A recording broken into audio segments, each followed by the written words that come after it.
नमस्कार साथियों, आप सभी का स्वागत है study and grow YouTube platform पर। और इस वीडियो में हम प्राचीन भारत के इतिहास में एक और टॉपिक समझेंगे जिसका नाम है वैदिक सभ्यता या फिर आर्य संस्कृति। जो पिछले वीडियो रहे हैं हमारे, उसमें हमने प्राचीन भारत के इतिहास को चालू किया और उसमें हमने सबसे जो फर्स्ट टॉपिक लिया था वो पाषाण काल का लिया था। पाषाण काल के बाद हमने जो दूसरा इतिहास का महत्वपूर्ण टॉपिक है सिंधु घाटी सभ्यता, सिंधु घाटी सभ्यता, इसके बारे में हमने बात करी थी। अब जो थर्ड टॉपिक रहेगा उसमें हम वैदिक सभ्यता को विस्तार पूर्वक समझेंगे, जिसको आर्य संस्कृति भी कहा जाता है। आर्य एक संस्कृत भाषा का शब्द है और आर्य संस्कृत की अरि धातु से बना है, जिसका मतलब होता है श्रेष्ठ। जो श्रेष्ठ हो या फिर उत्तम हो उसको आर्य कहा जाता है। तो ये जो टॉपिक रहेगा इसको हम विस्तार से समझेंगे। सबसे पहले इसको हम पढ़ना कैसे है, इसको हम दो भागों में बांट कर पढ़ेंगे। एक तो ऋग्वेदिक काल, पहला टॉपिक हमारा रहेगा ऋग्वेदिक काल, और दूसरा जो पार्ट है वह है उत्तर वैदिक काल। उत्तर वैदिक काल, तो ऋग्वेदिक काल और उत्तर वैदिक काल। तो वैदिक संस्कृति को हमने दो भागों में विभाजित किया, एक तो है ऋग्वेदिक काल और दूसरा है उत्तर वैदिक काल। हालांकि जो ये वर्गीकरण है ये किया था विंटर नेट्स के द्वारा। विंटर नेट्स का ये वर्गीकरण है जो वैदिक सभ्यता को कितने भागों में विभाजित करते हैं, दो भागों में। अब ऋग्वेदिक काल का जो समय है वो 1500 ईसा पूर्व से लेकर 1000 ईसा पूर्व तक का जो समय है वो ऋग्वेदिक काल का है, और 1000 ईसा पूर्व से लेकर 600 ईसा पूर्व तक का जो काल है वह है उत्तर वैदिक काल। हालांकि जो वैदिक युग में इसमें बहुत सारे साहित्य हमारी जानकारी में आते हैं, जैसे कि 4 वेद हुए, 18 पुराण, काफ़ी बड़ा लिटरेचर है हिंदी साहित्य का, और 108 उपनिषद, 108 उपनिषद, और वहीं 6 वेदांग, 6 वेदांग, 4 वेद। और उन चारों वेदों में से जो ऋग्वेद है उसका जो फॉर्मेशन हुआ वो ऋग्वेदिक काल में हुआ। तो ऋग्वेद कब अस्तित्व में आया? 4 वेद में से जो सबसे पुराना प्राचीनतम वेद है ऋग्वेद, वो अस्तित्व में आता है ऋग्वेदिक काल में। बाकी के 3 वेद, 18 पुराण, 108 उपनिषद, 6 वेदांग, ये सब अस्तित्व में आते हैं उत्तर वैदिक काल में। और ऋग्वेद में 10 मंडल हैं और 1028 सूक्त इसमें वर्णित हैं। सबसे प्राचीन वेद है ऋग्वेद।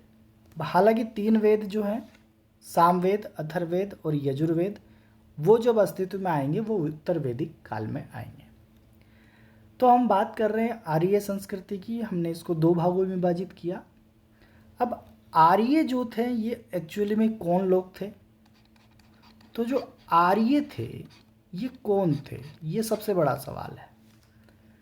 और इनके बारे में हमें पता कैसे चलता है? क्योंकि सिंधु घाटी सभ्यता के अंत में हमने यूँ देखा कि सिंधु घाटी सभ्यता खत्म हो चुकी थी और उसका कोई वास्तविक प्रमाण हमारे पास नहीं है कि वो किस प्रकार खत्म हुई। कोई कहता है अकाल पड़ गया, कोई कहता है बाढ़ आ गया, या फिर कोई भूकंप हुआ, या फिर कोई आपदा हुई जिससे वो पूरी की पूरी सभ्यता नष्ट हो गई। उसके बाद जो पहली सभ्यता जो अस्तित्व में आती है वो वैदिक सभ्यता है, जिसको हम पढ़ रहे हैं। अब आर्य जो थे ये कहाँ से आए थे भाई? जब सभ्यता समाप्त हो गई तो वहाँ पे जो लोग आके रहे आर्य, वो कहाँ के? तो इनका मूल जो निवास है वो कहाँ का है? तो इनके मूल निवास के संदर्भ में कुछ तर्क हमें ध्यान रखने हैं कि जो इतिहासकार हुए Max Muller, Max Muller. Max Muller कहते हैं कि आर्य जो है वो मध्य एशिया से आए थे, मध्य एशिया क्षेत्र से ये लोग आए हैं। मध्य एशिया यानी कि एशिया माइनर वाला क्षेत्र, टर्की वाला जो क्षेत्र है, वहाँ से ये भारत में आते हैं। क्योंकि भारत का जो नक्शा है वो किस प्रकार का है कि अगर हम भारत के नक्शे को या फिर भारत की बाउंड्रीज़ को देखें तो नीचे पूरा वाटर है, इधर बंगाल की खाड़ी और इधर अरब सागर और यहाँ पे हिंद महासागर। तो वहीं पे जो आर्य जो भारत में आए वो मध्य एशिया से आए, ऐसा कहा मैक्स मूलर ने, क्योंकि वो सबसे पहले आके इस वाले क्षेत्र में बसे। पंजाब वाले जो क्षेत्र है, जो सप्त सिंधु प्रदेश है, जहाँ सिंधु नदी और 5 अदर नदियाँ हैं, वहाँ पर आकर वो बसते हैं। तो ये कथन था मैक्स मूलर का कि आर्य मध्य एशिया से आए। उसके बाद एक व्यक्ति का नाम आता है बाल गंगाधर तिलक। बाल गंगाधर तिलक। और बाल गंगाधर तिलक का मानना है कि आर्य जो है उत्तरी ध्रुव से आए थे, क्योंकि आर्यों के संबंध में डिबेट होने लगी। आर्यों के संबंध में क्या डिबेट होने लगी कि कोई जो विदेशी लोग थे वो आर्यों को विदेशी बता रहे हैं, और जो भारतीय इतिहासकार हैं वो आर्यों को भारतीय बता रहे हैं। पर जो मैक्स मूलर का जो कथन है मध्य एशिया वाला, ये सबसे ज़्यादा प्रचलित कथन है, और यही माना गया कि जो आर्य थे इनका मूल निवास मध्य एशिया था। जबकि बाल गंगाधर जो तिलक है उन्होंने कहा है कि ये उत्तरी ध्रुव से आए। बाल गंगाधर की एक पुस्तक है the Arctic home of Vedas. क्या नाम है? The Arctic home of Vedas. इस पुस्तक से हमें पता चला कि आर्य जो है उत्तरी ध्रुव से आने के बारे में बाल गंगाधर तिलक ने कहा है। वहीं जो तीसरा कथन है वो है महर्षि दयानंद का, या फिर दयानंद सरस्वती। दयानंद सरस्वती। दयानंद सरस्वती जिन्होंने सत्यार्थ प्रकाश पुस्तक की रचना की, और काफ़ी बार एग्जाम में अक्सर प्रश्न देखने को मिलता है, तो इम्पोर्टेंट नाम है दयानंद सरस्वती का। इन्होंने बताया कि आर्य तिब्बत वाले क्षेत्र से भारत में आए हैं। और वहीं एनसीईआरटी को जब अभी अपडेट किया गया तो एनसीईआरटी में क्या लिखा गया है कि आर्य जो है वो ईस्टर्न यूरोप यानी पूर्वी यूरोप से जो ऑल्प्स पर्वत श्रृंखला है, ऑल्प्स पर्वतमाला जो है उसके आसपास के क्षेत्र से इंडिया में आके बसे थे। तो इसके आर्यों के मूल स्थान के मूल निवास के संबंध में ये कथन है जो हमें ध्यान रखना है। मैक्स मूलर का मध्य एशिया का, बाल गंगाधर तिलक उत्तरी ध्रुव का बताते हैं, दयानंद सरस्वती इन्हें तिब्बत का बताते हैं। वहीं एनसीईआरटी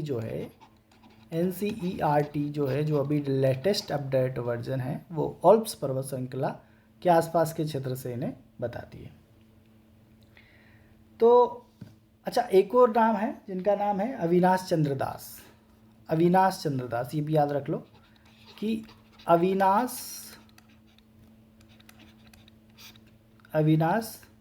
चंद्र दास। अविनाश चंद्र दास इनको सप्त सेंधव प्रदेश का बताते हैं।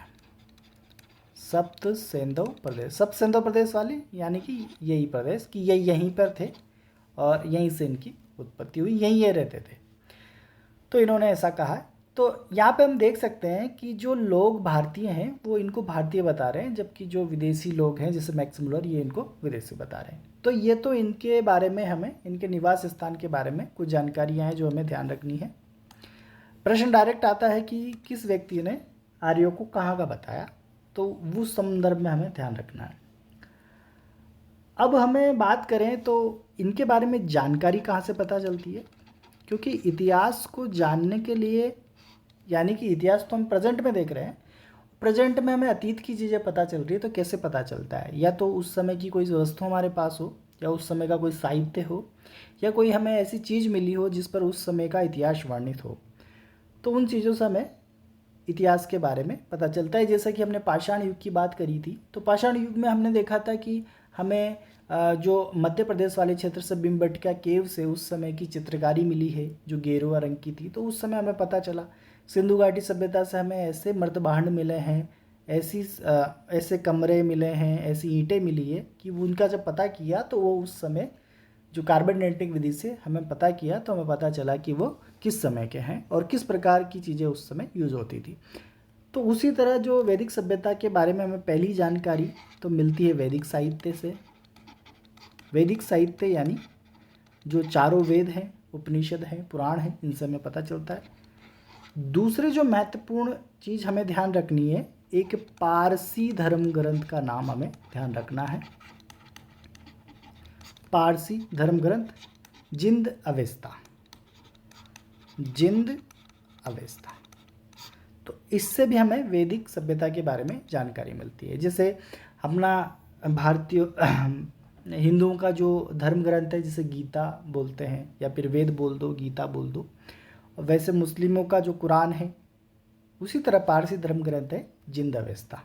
जैसे ईसाइयों का बाइबल है वैसे पारसी धर्म ग्रंथ है जिंद अवेस्ता, जिससे हमें वैदिक सभ्यता के बारे में पता चलता है। तीसरा महत्वपूर्ण चीज़ हमें ध्यान रखना है कि जो एक अभिलेख का नाम आता है उसका नाम है बोंगस कोई अभिलेख। बोंगस कोई अभिलेख, ये एक महत्वपूर्ण अभिलेख है। इसको एग्जाम में पूछा भी जाता है कि वैदिक संस्कृति के बारे में जानकारी कौन से अभिलेख से प्राप्त होती है, तो बोंगस कोई अभिलेख है। और ये कहाँ से मिला? ये अभिलेख मिला मध्य एशिया से। मध्य एशिया या फिर एशिया माइनर वाला जो क्षेत्र है, एशिया माइनर या फिर इसको बोल दो टर्की, टर्की वाला क्षेत्र जो है वहाँ से ये अभिलेख हमें प्राप्त होता है। और ये जो अभिलेख है इसका जब पता किया गया तो 1400 ईसा पूर्व के समय का ये अभिलेख है। और इसकी जो खोज है वो ह्यूनगो द्वारा की गई है। तो इसके द्वारा खोजा गया अभिलेख है बोंगस कोई अभिलेख। अब हम इसको कैसे रिलेट करेंगे कि ये वैदिक सभ्यता के बारे में जानकारी दे रहा है, तो इसमें 4 देवताओं का उल्लेख है जिनको हम ऋग्वेद और बाकी वेदों में भी देखते हैं। एक तो इंद्र, एक है वरुण, एक है मित्र, एक है नास्ते या फिर अश्विन। तो इंद्र, वरुण, मित्र और नास्ते, इन 4 देवताओं का उल्लेख मिलता है बोंगस कोई अभिलेख में। तो इस तरह हमें इसके बारे में जानकारी पता चलती है। तो हमने क्या देखा वैदिक सभ्यता में कि वैदिक सभ्यता को हमने 2 भागों में बांटा, इनके मूल निवास स्थान के बारे में बात करी और फिर हमने देखा इसके बारे में जानकारी कहाँ से मिलती है। अब हमारा जो टॉपिक है उसको हम देखते हैं ऋग्वेदिक जो काल है वहाँ से, क्योंकि हमने 2 पार्ट में इसको डिवाइड किया था। तो पहला पार्ट जो था ऋग्वेदिक काल, यानी कि जिसको हमने बांटा था 1500 ईसा पूर्व से लेकर 1000 ईसा पूर्व का जो समय था उसको हमने बोला था ऋग्वेदिक काल। इसके बारे में समझते हैं कि इसमें ऐसी क्या क्या घटनाएं हुई। तो ऋग्वेदिक काल में जो आर्य थे उनका जो निवास स्थान था वो है सप्त सेंधो प्रदेश। सप्त सेंधो प्रदेश यानी सिंधु नदी और उसके आसपास का जो क्षेत्र है वहाँ पर आर्य रहते थे। और ऋग्वेदिक काल में हमें कुल 42 नदियों के बारे में जानकारी मिलती है। और 42 नदियों में कुछ नदियाँ ऐसी है जिनका अभी नाम परिवर्तित है, पर उनका हमें उस समय का नाम भी ध्यान रखना है कि ऋग्वेदिक काल में उन नदियों का नाम क्या था। जैसे पहली नदी का हमें नाम ध्यान रखना है सतलज, जिसका उस समय नाम मिलता है सतुद्री। क्या नाम मिलता है उस नदी का? सतुद्री। तो सतलज को बोला जाता था सतुद्री। रावी नदी, रावी का नाम है परूषणी। उसी तरह झेलम का नाम है वितस्ता। उसी तरह चिनाब का उस समय नाम था अस्किनी, अश्किनी। व्यास को विपासा बोला जाता था। और सरस्वती जो नदी है उसका नाम था नदीतमा। नदीतमा यानी नदियों में उत्तम। सरस्वती बहुत ही पवित्र नदी मानी जाती है ऋग्वैदिक काल में, और सरस्वती का जो उपनाम है वह है नदीतमा। वहीं जो गंडक नदी है उसको सदा नीरा। तो ये नदियां हैं जिनके नाम हमें ध्यान रखने हैं। और मिलान करने वाले प्रश्न में अक्सर देखा गया है कि यहाँ से डायरेक्ट प्रश्न आता है कि किस नदी का ऋग्वैदिक कालीन नाम क्या था, उसको मिलान करो। तो सतलज को सतुद्री, रावी परुषणी, झेलम वितस्ता, चिनाब अस्किनी, व्यास को विपासा, सरस्वती को नदीतमा और गंडक को सदानीरा। सिंधु को सिंधु ही बोला जाता था। तो ये तो नदियों के नाम हुए। अब उसी तरह से जैसे हिमालय अभी है उस समय भी था, माउंट एवरेस्ट अभी है उस समय भी था, तो इनके भी जो है वो उस समय के नाम अलग अलग हैं। तो वो भी हमें ध्यान रखना है कि जैसे हिमालय का क्या नाम आया है ऋग्वैदिक काल में। हिमालय को बोला गया है हिमवंत। हिमवंत बर्फ से ढका हुआ। जैसे माउंट एवरेस्ट जिसको हम बोलते हैं अभी, उसको मुजवंत कहा जाता था।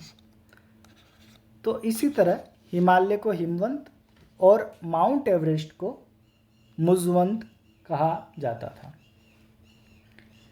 गंगा नदी का उल्लेख एक बार आया है ऋग्वेद में, और वहीं यमुना नदी का उल्लेख 3 बार आया है। और ऋग्वैदिक काल के जो लोग थे, उन्हें लोहे का ज्ञान नहीं था। लोहे का ज्ञान उन्हें अभी तक नहीं हुआ है, क्योंकि पाषाण युग में हमने देखा था, उसके बाद ताम्रयुगीन सभ्यता आई, सिंधु घाटी सभ्यता में लोहा का विकास या फिर लोहे की जानकारी अभी तक लोगों को नहीं हुई है। अभी तक भी कौन सी है, ताम्र की जानकारी है। और ताम्र को अयस कहा जाता है। अयस, ये नाम ध्यान रखना। अयस्क नहीं है, अयस्क गलत है। अयस्क क्या होता है? अयस्क होता है कि जब भी धातु मिलती है ज़मीन में से, या फिर जब उत्खनन होता है तो जब धातु मिलती है तो धातु के साथ बहुत सारे और कचरा भी लिपटा होता है, तो उसको अयस्क बोलते हैं। और उस अयस्क से का प्रोसेस करके उससे धातु अलग की जाती है। पर ताम्र को क्या बोला जाता है? अयश बोला जाता है। तो ये कुछ बातें हमें ध्यान रखनी है ऋग्वैदिक काल की, कि हिमालय को हिमवंत, माउंट एवरेस्ट को मुजवंत, गंगा का उल्लेख एक बार मिलता है और यमुना का उल्लेख मिलता है 3 बार। और जो सबसे श्रेष्ठ नदी है उस समय की, उस समय सबसे श्रेष्ठ नदी कौन होगी? गेस करो, जिसका नाम से ही पता चल रहा है नदियों में उत्तम, नदीतमा। तो सरस्वती नदी को सबसे श्रेष्ठ बोला गया है ऋग्वैदिक काल को। वहीं जिसे तो थार का मरुस्थल है उसको धन्व बोला गया है। जो थार मरुस्थल है जिसका मैक्सिमम पार्ट राजस्थान वाले क्षेत्र में है, तो थार के मरुस्थल को क्या बोला गया है? धन्व बोला गया है। तो ऋग्वैदिक काल में ये हमें जानकारियाँ मिलती है। अब ऋग्वैदिक काल के जो लोग थे वो किस प्रकार के थे, किस तरह का जीवन जीते थे? तो वो लोग थे खानाबदोश यानी कि घुमक्कड़ लोग थे। घुमक्कड़ का क्या मतलब? कि किसी जगह पे गए, वहाँ पे खाना समाप्त हुआ, फिर वो आगे बढ़ गए। अब घुमक्कड़ लोग थे तो क्या उस समय राजा होता था? हाँ, बिल्कुल होता था राजा। अब लोग घुमक्कड़ रहेंगे तो वो ज़मीन पर तो कब्जा करेंगे नहीं, क्योंकि एक जगह से दूसरी जगह जा रहे, तो ज़मीन उस समय इम्पोर्टेंट नहीं थी। उस समय इम्पोर्टेंट था कबीला, क्योंकि कबीला एक साथ जाता था, एक जगह पर खाना ख़त्म हुआ फिर आगे जाके शिकार करता था। तो कबीला हुआ करता था, ज़मीन नहीं हुआ करती थी। और जब राजा केवल किसका स्वामी था? कबीले का स्वामी था, ना कि ज़मीन का। यानी कि जो राजा हुआ करता था वो कबीले की रक्षा करता था, यानी वो एक संरक्षक के तौर पर था। और संरक्षक के तौर पे था, ज़मीन कुछ थी नहीं और उत्पादन कुछ था नहीं, तो उस समय कर नहीं लिया जाता था, कर की कोई व्यवस्था नहीं थी। वो केवल जनता का संरक्षण होता था। उसे एक उपनाम दिया गया है पुरा भेदता। पुरा भेदता यानी जो किलों का विजेता होता है, किलों का विजेता, यानी कि जनता का संरक्षक था, जनता की रक्षा करता था। कोई आक्रमण होता था, कोई कबीला आक्रमण कर देता था तो उनको हरा देता था, तो उसका एक उपनाम ने याद रखना है, पूरा भेदता। अब ऋग्वेदिक काल में राजा की स्थिति इतनी अच्छी नहीं थी, यानी कि राजा तो अच्छा था, पब्लिक के लिए अच्छा था, यानी कर नहीं लेता था, पर जो राजा शब्द का उल्लेख है ऋग्वेद में केवल एक बार आया है, केवल एक बार आया। इससे पता चलता है कि भाई राजा जो होता था उस समय वो केवल जनता का संरक्षक था, ना कि भूमि का स्वामी। अब किस प्रकार की सामाजिक व्यवस्था किस प्रकार की थी उसको हम देखें तो उस समय का जो समाज था उस समय का जो समाज था उस समाज को हम देखें तो अगर मैं आपको एक डायग्राम से बताऊं तो समाज में जो सबसे छोटी इकाई होती थी वो होती थी परिवार। परिवार या फिर कुल, परिवार या फिर कुल। और जो कुल का मुखिया होता था उसे बोलते थे कुलप। कुल जब बड़ा हुआ तो ग्राम बना, और जो ग्राम का जो मालिक होता था उसे बोलते थे ग्रामणी। किसकी बात कर रहे हैं? ऋग्वेदिक काल की। राजा शब्द का उल्लेख एक बार आया है, और राजा बनने के लिए जो है सबसे ऊपरी स्तर पर जाना पड़ता था। सबसे छोटी इकाई परिवार या कुल, जिसका मुखिया कुलप, फिर ग्राम ग्रामीणी, फिर विश, और विश का मुखिया विशपति, विश का मुखिया विशपति, फिर जन, जन का मुखिया जनपति या फिर जनपति जो जनता की रक्षा करता था यानी कि राजा, और जो सबसे ऊपर आता था वो है राष्ट्र। तो परिवार, ग्राम, विश, जन और फिर राष्ट्र। तो इस तरह से वर्गीकरण था समाज का। और उस समय जो संस्थाएं थी, संस्थाएं क्या थी? संस्थाएं क्या थी? संस्थाएं हुआ करती थी जैसे सभा, समिति, एक है विदत और एक है गण। 4 प्रकार की संस्थाएं हमें ध्यान रखनी है, सभा, समिति, विदत या फिर गण। सभा और विदत इसमें महिलाएं भाग लेती थी, जबकि समिति और गण में महिलाएं भाग नहीं लेती थी।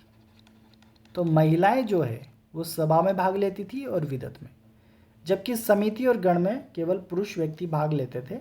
और अक्सर एक प्रश्न हमेशा देखने को मिलता है कि जो समिति का जो अध्यक्ष था उसका नाम होता था ईशान। तो ईशान क्या होता है? समिति के अध्यक्ष को ऋग्वेदिक काल में ईशान कहा जाता था। और बात करें ऋग्वेदिक काल की और चीज़ों की, तो ऋग्वेदिक काल में एक युद्ध का वर्णन आता है, जो प्राचीनतम भारतीय इतिहास में जो प्राचीनतम युद्ध है उसका वर्णन मिलता है, दशराज युद्ध। दशराज युद्ध किस नदी के किनारे लड़ा गया? तो परुषणी नदी के किनारे लड़ा गया। और परुषणी नदी कौन सी नदी है? जिसको हम बोलते हैं रावी नदी। तो परुषणी नदी यानी रावी नदी के किनारे दशराज युद्ध लड़ा गया। ये उस समय के राजा सुदास और 10 अन्य राजाओं के बीच लड़ा गया था। इसमें राजा सुदास की विजय होती है और अन्य राजा हार जाते हैं, और ये सबसे प्राचीनतम युद्ध है दशराज युद्ध। उस समय और सामाजिक व्यवस्था की बात करें तो जो परिवार हुआ करता था वो होता था संयुक्त परिवार। सब एक साथ रहते थे और संयुक्त परिवार था। और महिलाओं की जो स्थिति थी, महिलाओं की स्थिति वो बेहतर हुआ करती थी, बहुत अच्छी हुआ करती थी। इससे यह हमें इसी तरह पता चलता है कि अगर सभा और विदत में महिलाओं को आने की अनुमति है तो उनकी स्थिति काफ़ी बेहतर है, क्योंकि उनके ओपिनियंस लिए जा रहे हैं सभा में। महिलाओं की स्थिति बेहतर होने का प्रमाण और क्या मिलते हैं कि उस समय की जो फेमस महिलाएं हैं, जैसे कि लोपामुद्रा हुई, अपाला हुई, घोषा हुई, ठीक है, सिकता हुई। तो लोपामुद्रा, अपाला, घोषा, ये उस समय की महिलाएं जो काफ़ी विदुषी महिलाएं हुई, उनका उल्लेख मिलता है हमें ऋग्वेदिक काल में। तो महिलाओं की स्थिति उस समय काफ़ी अच्छी हुआ करती थी। और एक चीज़ और हमें ध्यान रखनी है कि उस समय जो संपत्ति विभाजन है वो नहीं होता था। संपत्ति विभाजन में महिलाओं की भागीदारी नहीं थी। महिलाओं को जनेऊ पहनने का अधिकार था, हवन करने का अधिकार था, मंदिर जाने का अधिकार था। तो ये सारे अधिकार उनको ऋग्वेदिक काल में थे। उपनयन का अधिकार था, उपनयन यानी जनेऊ धारण करने का अधिकार। तो महिलाओं की स्थिति काफ़ी अच्छी थी। और ऋग्वेदिक काल में कार्य के आधार पर लोगों के वर्ण विभाजित थे। इसका उल्लेख हमें ऋग्वेद के 10वें मंडल के पुरुष सूक्त में मिलता है। पुरुष सूक्त में इसका उल्लेख है कि उसमें ब्रह्मा जी के शरीर को 4 पार्ट में बांट के बताया गया है कि जो ब्रह्मा जी का जो मुख है वो ब्राह्मण का प्रतीक है, उनकी भुजाएं क्षत्रिय का प्रतीक है, उनके जो कमर से लेके जांघा तक का जो हिस्सा है वो वैश्य का प्रतीक है, और जो उनके पैर है वो शूद्र का प्रतीक है। यानी कि जो पूजा पाठ करेगा, जो ज्ञान का संचार करेगा, जो क्लासेस लेगा, बच्चों की पढ़ाई करवाएगा, उसको ब्राह्मण कहा गया है कि वो ब्राह्मण वर्ण का है। जो लड़ाई करके अपने परिवार की, समाज की या कुल की सुरक्षा करेगा, उसे क्षत्रिय कहा गया। बाकी के जो काम है, पारिवारिक काम, अलग काम, वो वैश्य और शूद्र के हाथों में आए। तो काम के हिसाब से जो है उस समय की व्यवस्था थी। यानी कि अगर शूद्र, जो व्यक्ति जैसा काम करता था उसको वो उपनाम दिया जाता था। ये नहीं है कि क्योंकि ये जो वर्ण व्यवस्था है ये बाद में धीरे धीरे, इस समय तो ये वर्ण व्यवस्था है, पर बाद में उत्तर वैदिक काल, फिर उसके बाद ये जाति व्यवस्था में कन्वर्ट हो गई। तो दिक्कत यहाँ से चालू हुई, जाति व्यवस्था से। पहले वर्ण व्यवस्था में दिक्कत नहीं थी। कोई भी व्यक्ति कोई से भी समाज का हो, अगर वो लड़ाई झगड़ा करता है, अपने समाज की रक्षा करता है, सैनिक बनता है, तो उसे क्षत्रिय कहा जाता था। अगर वो हायर एजुकेशन में जाता है, उस समय अच्छी पढ़ाई लिखाई करवाता है लोगों को, तो वो ब्राह्मण कहा जाता था। पर उसके बाद से वर्ण व्यवस्था किस में कन्वर्ट हो गई? जाति व्यवस्था में। अब उस समय की जो बात करें कि धर्म जो है वो किस प्रकार का था, तो लोग प्रकृति की पूजा करते थे। यानी कि प्राकृतिक बहुदेववाद था।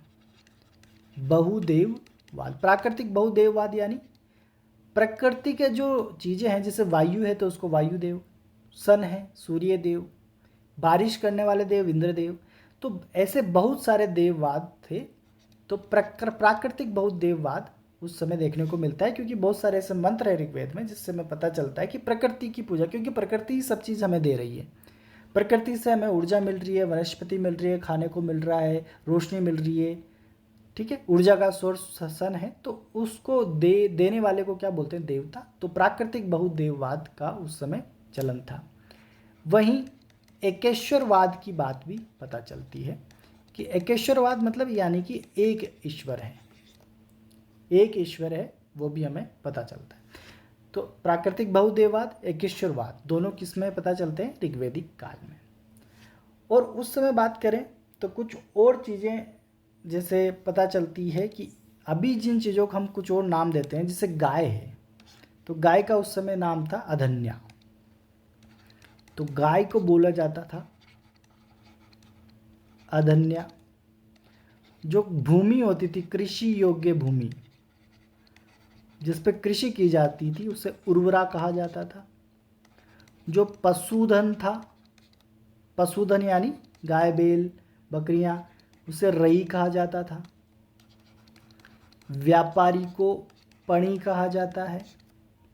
और जो हल होता है उसको लांगर व शीर कहा जाता था।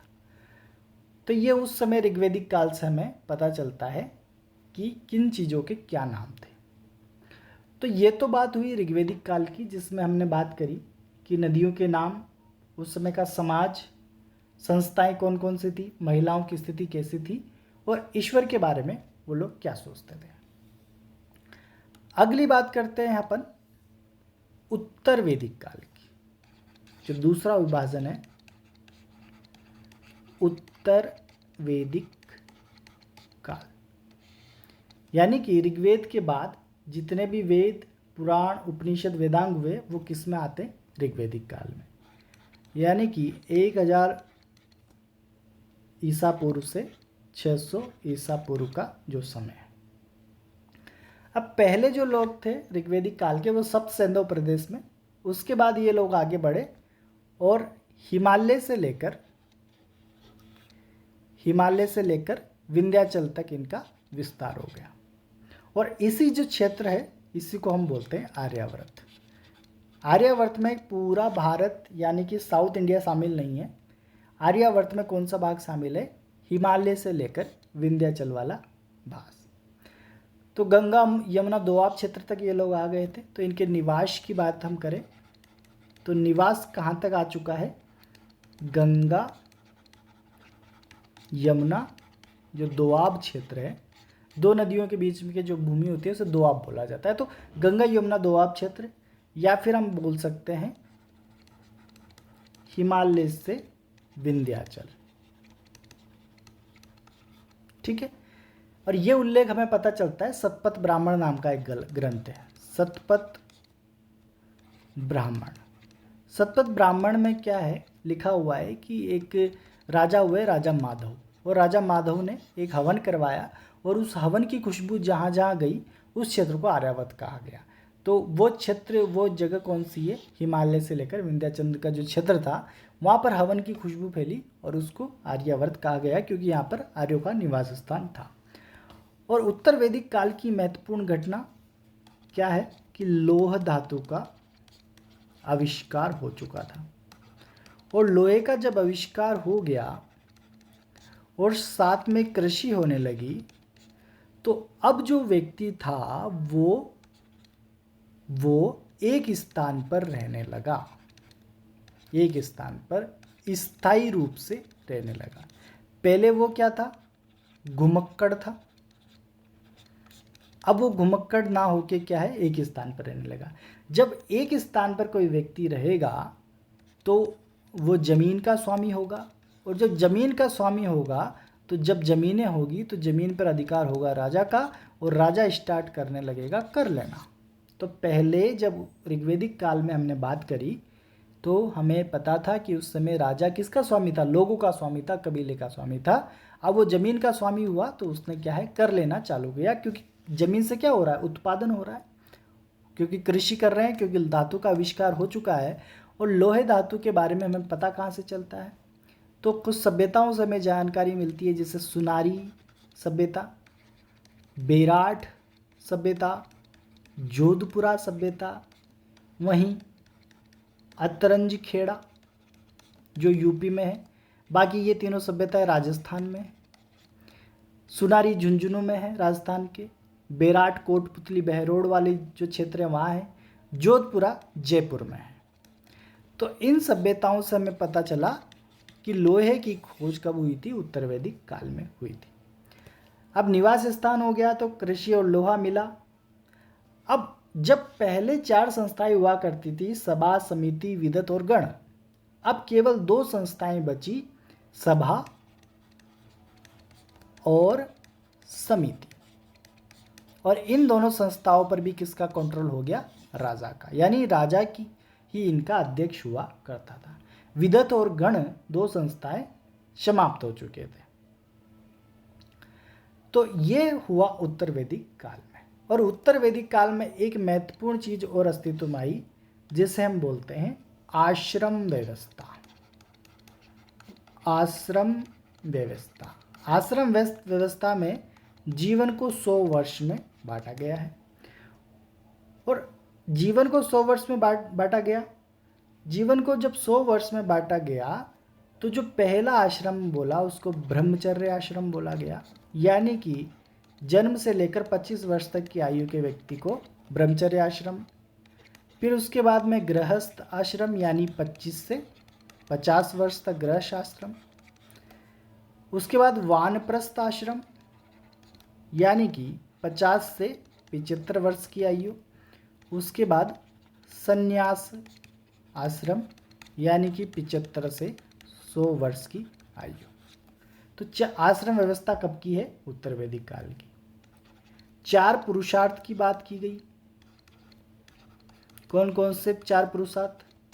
धर्म, अर्थ, काम एंड मोक्ष। सारे कर्म धर्म के अनुसार करो, अर्थ को भी धर्म के अनुसार करो, किसी कार्य को भी धर्म के अनुसार करो, तो हम अंत में आप व्यक्ति का जो अंतिम टारगेट रहता है वो है मोक्ष। 16 संस्कारों की बात की गई। 16 संस्कार, जैसे गर्भधान संस्कार, गर्भधान संस्कार के बाद में जन्मोत्सव होता है, नामकरण संस्कार होता है, विवाह संस्कार होता है। इस तरह जो हिंदू धर्म है उसमें 16 संस्कारों की बात की गई है। तो 16 संस्कार भी कब अस्तित्व में आते हैं? उत्तर वैदिक काल में। वहीं 3 प्रकार के ऋण अस्तित्व में आते हैं। एक तो देव ऋण, एक पितृ ऋण और एक ऋषि ऋण। यानी कि भगवान ने जो दिया तो देवता के लिए हम कृतज्ञ रहे हैं, पिता ने हमारे लिए जो किया पिता के हमारे ऊपर ऋण है, और ऋषि यानी कि जो व्यक्ति हमें पढ़ाने लिखाने वाला है, जो गुरु है, उसके लिए भी हम आभारी रहें। तो 3 प्रकार के ऋण की बात की। वहीं 5 महायज्ञों की बात की गई। उसमें ब्रह्म यज्ञ, देव यज्ञ, पितृयज्ञ, नर यज्ञ या फिर भूत यज्ञ, या फिर इसी को बलि यज्ञ भी कहा जाता है। तो 5 महायज्ञ भी कब अस्तित्व में आए? उत्तर वैदिक काल में। तो उत्तर वैदिक काल में आश्रम व्यवस्था, 4 पुरुषार्थ, 16 संस्कार, 3 ऋण और 5 महायज्ञ।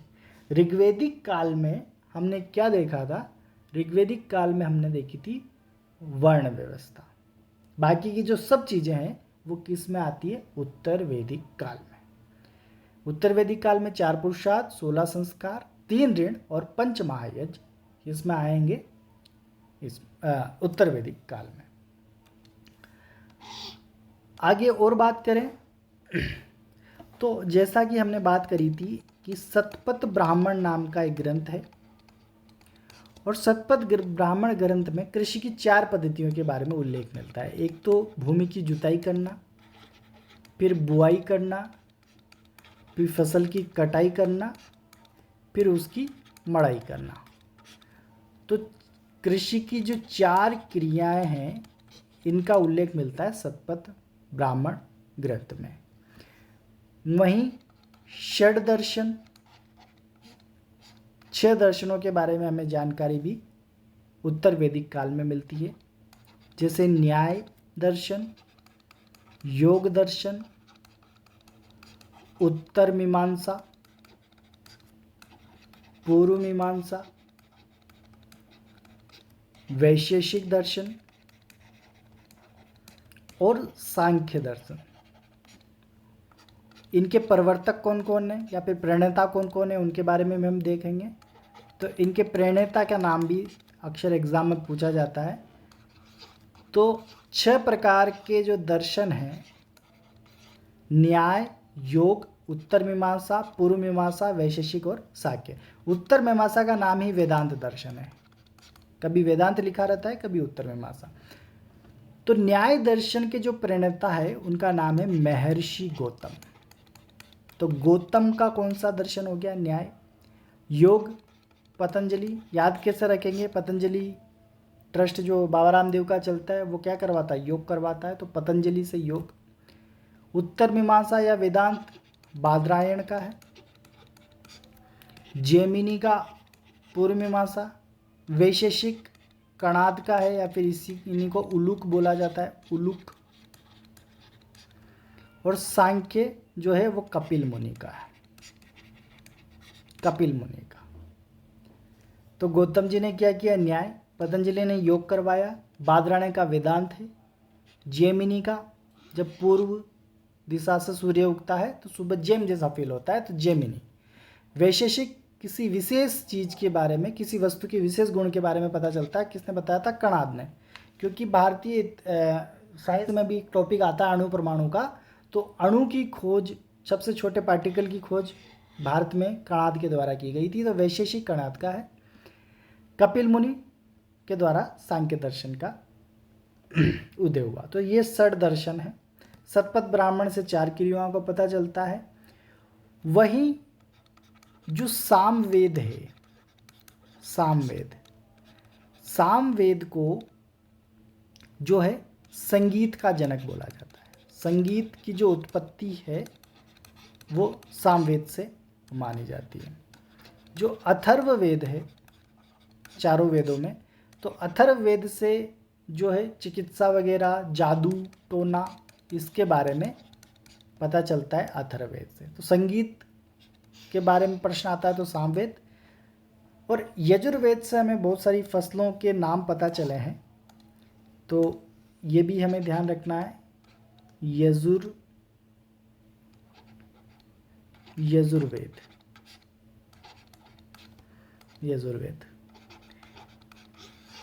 यव किसको बोला जाता है, यव जौ को। ब्रीही चावल, तंदुल धान का नाम है, गोधूम गेहूं, माण जो है वो उड़द को माण, इक्षु यानी कि गन्ना, और मुदंग यानी मूंग। ये सब ऋग्वेद में यजुर्वेद में मिलता है। यव का मतलब है जो, ब्रीही मतलब चावल, तंदुल यानी धान, गोधूम यानी गेहूं, माण मतलब उड़द, इक्षु मतलब गन्ना, और मुदंग मतलब मूंग। अब कोई पूछे कौन से काल का है, तो उत्तर वैदिक काल का, क्योंकि ऋग्वेद में लिखा है। और ऋग्वेद यानी कि उत्तर वैदिक काल, क्योंकि यजुर्वेद में लिखा है। यजुर्वेद मतलब उत्तर वैदिक काल। ऋग्वेद किस में आया था, ऋग्वेदिक काल में। बाकी सब किस में आएगा, उत्तर वैदिक काल में। तो इस तरह से इस टॉपिक की जो भी महत्वपूर्ण चीज़ें थी हमने देखी कि ऋग्वेदिक काल में क्या स्थिति रही और उत्तर वैदिक काल में क्या स्थिति रही। हालांकि उत्तर वैदिक काल में जैसे धीरे धीरे क्या है कि राजा जब कर लेने लगा, राजा जब शक्तिशाली होने लगा, क्योंकि ये स्थायी रहने लग गया था, तो उस समय के कुछ राजाओं का नाम भी हमें पता चलता है। जैसे विदेह जो है जनक, विदेह के राजा जनक। काशी के जो राजा थे उनका नाम अजात शत्रु पता चलता है। केकेई वंश के जो राजा थे उनका नाम अशुपति मिलता है उत्तर वैदिक काल में। तो ये भी कभी पूछ लिया जाता है, हालांकि इतना इम्पोर्टेंट नहीं है, पर विदेह जनक, काशी, अजात शत्रु, केकई, अशुपति, ये कुछ राजाओं के नाम उस समय मिलते हैं। तो राजा पहले पुरा भेदता हुआ करता था ऋग्वेदिक काल में। पुरा भेदता यानी जनता की रक्षा करने वाला। वो बाद में कर संग्रहण करने लगा और धीरे धीरे शक्तिशाली होने लगा। तो ये पूरा टॉपिक था हमारा वैदिक संस्कृति, जिसमें हमने टॉपिक में प्रश्न जो है वो यहीं से आते हैं कि जैसे कि प्रश्न पूछ लिया कि उर्वरा क्या है, तो उर्वरा का क्या मतलब होता है, जो ऋग्वेदिक काल में कृषि योग्य भूमि थी उसको उर्वरा कहा जाता था। यजुर्वेद में या फिर उत्तर वैदिक काल में तंदुल किसे बोला जाता है, तो तंदुल धान को बोला जाता है। गोधूम किसे बोला जाता है, गेहूं को बोला जाता है। इस तरह के क्वेश्चन आ जाएंगे। या फिर हमें से पूछ लिया जाएगा कि षड दर्शन में कौन से दर्शन का प्रतिपादन किसने किया है, फिर मिलान में पूछा जा सकता है। तो इस तरह ये है। मैं आपको एक प्रश्न दे देता हूँ, इसको आप सोल्व करना। क्वेश्चन में ऋग्वेदिक कालीन नदियों के नाम।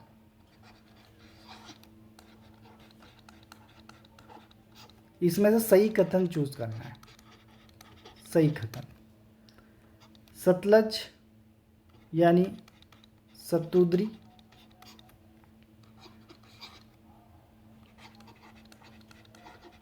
चिनाब परुषणी,